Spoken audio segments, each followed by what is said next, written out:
រាជធានីភ្នំពេញបានបង្ហាញនៅល្បឿននៃការអភិវឌ្ឍយ៉ាងលឿនក្នុងរយៈពេល2ទសវត្សរ៍ចុងក្រោយនេះជាមួយនឹងកំណើនប្រជាសាស្ត្រនគររូបនីយកម្មនិងបញ្ហាប្រឈមនៃលំហូរចរាចរណ៍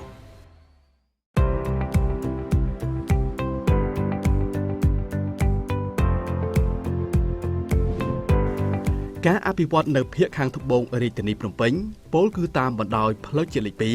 ផ្លូវសម្ដេចតេជោហ៊ុនសែនឬផ្លូវ60ម៉ែត្រគឺកំពុងតែរីកចម្រើនបំផុតដោយប្រែក្លាយជាមជ្ឈមណ្ឌលលំនៅឋានបែបលំហែនិងមជ្ឈមណ្ឌលពាណិជ្ជកម្មថ្មីៗជាច្រើនទៀត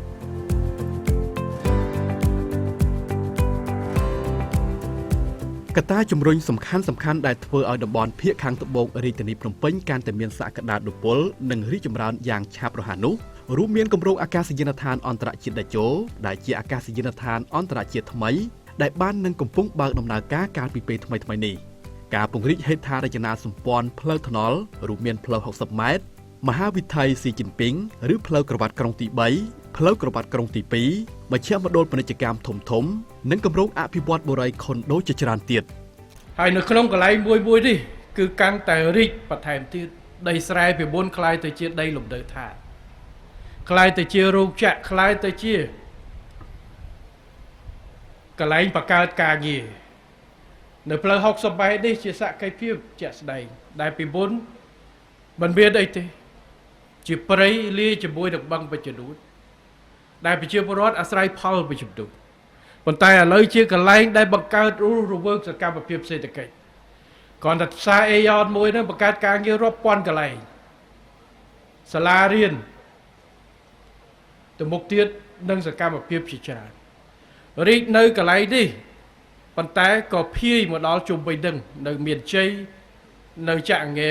លើចាក់ងែក្រមមកដល់ខេត្តកណ្ដាលយើងទៀតបានន័យថាតំបន់សេដ្ឋកិច្ចវាកើនមកកន្លែងវាជះឥទ្ធិពលទៅកាន់តាគៀកទាញកន្លែងផ្សេងទៀតនៅជុំវិញឡើងសេដ្ឋកិច្ចរបស់យើងដែលយើងតម្រូវការសម្បូរបែបនៅហេដ្ឋារចនាសម្ព័ន្ធនៅពេលដែលកើនឡើងបែបនេះពេលដែលប្រជាជនធ្វើដំណើរតែកង់អត់ចាំបាច់ត្រូវធ្វើផ្លូវធំទេនៅពេលដែលប្រជាពលរដ្ឋចំនួនតិចមានមធ្យោបាយដឹកជញ្ជូនមិនចាំបាច់ពង្រីកផ្លូវទេ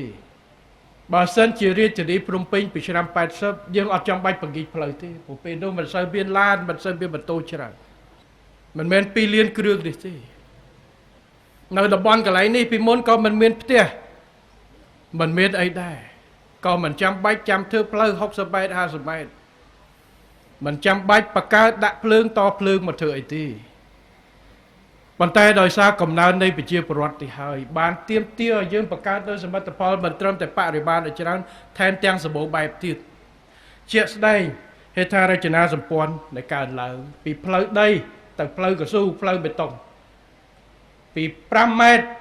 កាបូនកន្លែងខ្លះតូចជាងនឹងទៅ10ម៉ែត្រ20ម៉ែត្រ30ម៉ែត្រ40ម៉ែត្រ50ម៉ែត្រ60ម៉ែត្រ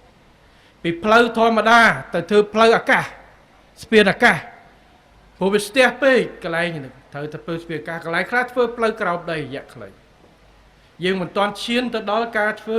ប្រព័ន្ធដឹកជញ្ជូនគមនាគមន៍ក្រោមដីពិតមែនប៉ុន្តែកន្លែងខ្លះយើងឆ្នៃបាទព្រោះជាការចាំបាច់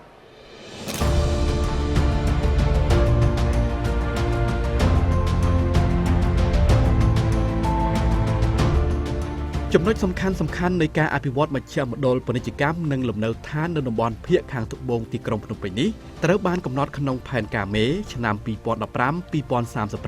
ឲ្យក្លាយទៅជាទីក្រុងបៃតងនិងមជ្ឈមណ្ឌលពាណិជ្ជកម្មកម្រិតខ្ពស់តំបន់ភាគខាងត្បូងនេះកំពុងក្លាយទៅជាជម្រើសដ៏ពេញនិយមសម្រាប់ការរស់នៅបែបស៊ីវិល័យនិងការវិនិយោគអចលនទ្រព្យរយៈពេលវែង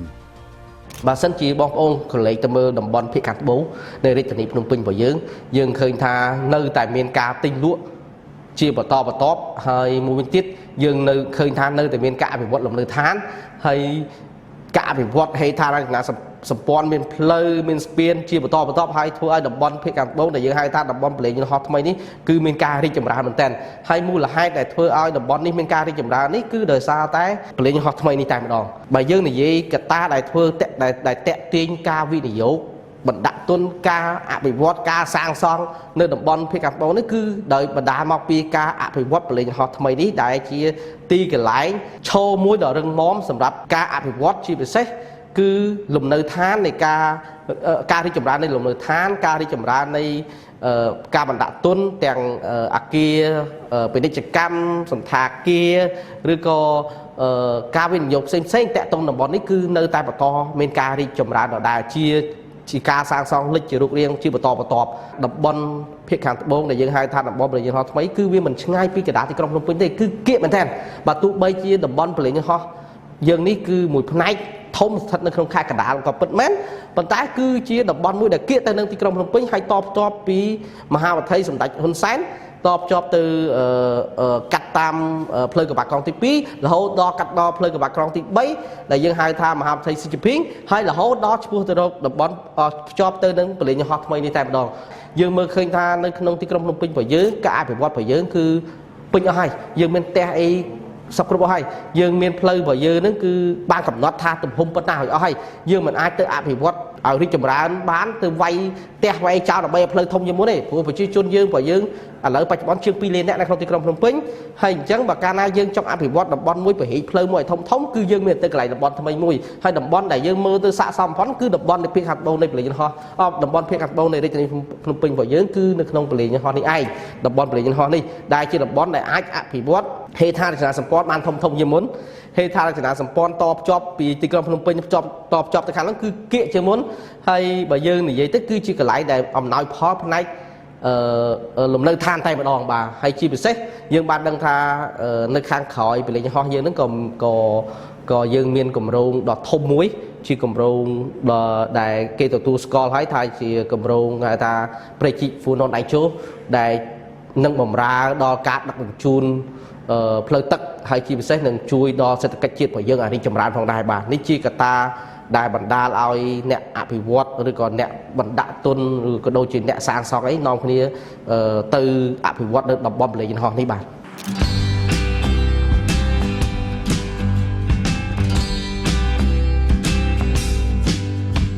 ជាការពិតណាស់ការអភិវឌ្ឍនិងប្រែក្លាយតំបន់នេះឲ្យទៅជាកន្លែងដែលប្រមូលផ្ដុំដោយសេដ្ឋកិច្ចពាណិជ្ជកម្មនោះមិនត្រឹមតែផ្ដល់ផលប្រយោជន៍ដល់វិស័យសេដ្ឋកិច្ចពាណិជ្ជកម្មប៉ុណ្ណោះនោះទេប៉ុន្តែក៏ជួយសម្រួលឲ្យជីវភាពរស់នៅរបស់ប្រជាពលរដ្ឋមានភាពល្អប្រសើរផងដែរតាមរយៈការរស់នៅដោយមានហេដ្ឋារចនាសម្ព័ន្ធគ្រប់គ្រាន់ការលក់ដូរតម្លៃអចលនទ្រព្យដីផ្ទះមានតម្លៃខ្ពស់និងការប្រកបរបររកទទួលទានផ្សេងទៀតកាន់តែមានភាពងាយស្រួល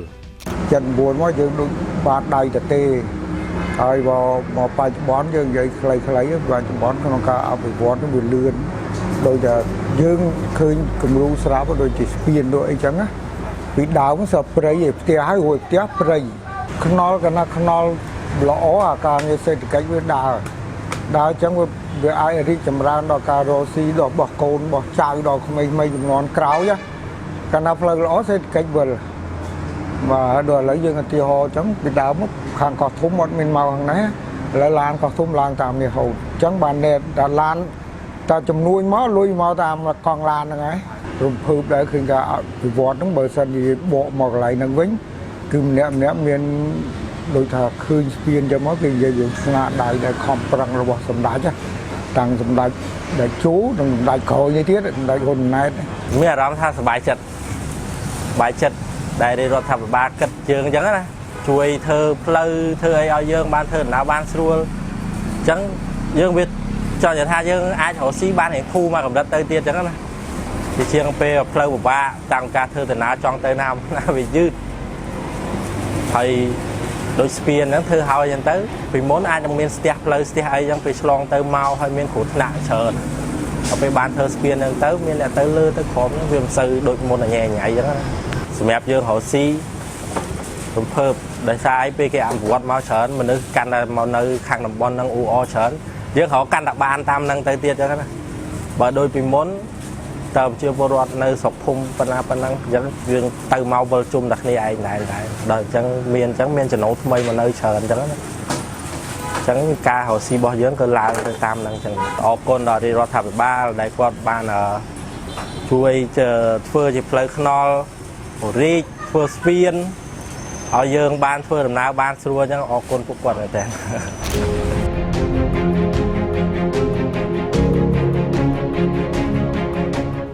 យោងតាមផែនការដែលបានគ្រោងទុកនាពេលខាងមុខនេះតាមការឲ្យដឹងពីក្រុមហ៊ុន OCIC ដែលជាក្រុមហ៊ុនវិនិយោគដ៏ធំនៅអាកាសយានដ្ឋានអន្តរជាតិតេជោក្រុមហ៊ុនកំពុងធ្វើការសិក្សាលើគម្រោងសាងសង់ស្ពានអាកាសដែលតភ្ជាប់ពីអាកាសយានដ្ឋានអន្តរជាតិតេជោមកកាន់រាជធានីភ្នំពេញដែលមានប្រវែងប្រមាណជា20គីឡូម៉ែត្រផងដែរដើម្បីសម្រួលដល់ការធ្វើដំណើររបស់អ្នកដំណើរដែលត្រូវឆ្លងកាត់ចេញចូលអាកាសយានដ្ឋានអន្តរជាតិតេជោនេះគឺជាចក្ខុវិស័យវែងឆ្ងាយរបស់រាជរដ្ឋាភិបាលកម្ពុជាក្រោមការដឹកនាំប្រកបដោយកតេបណ្ឌិតនិងឆ្លៀសវៃរបស់សម្ដេចមហាបវរធិបតីហ៊ុនម៉ាណែតជានាយករដ្ឋមន្ត្រីក្នុងការប្រែក្លាយតំបន់ជាយក្រុងឲ្យមានការអភិវឌ្ឍរីកចម្រើនបង្កភាពងាយស្រួលដល់បងប្អូនប្រជាពលរដ្ឋក្នុងការរស់នៅ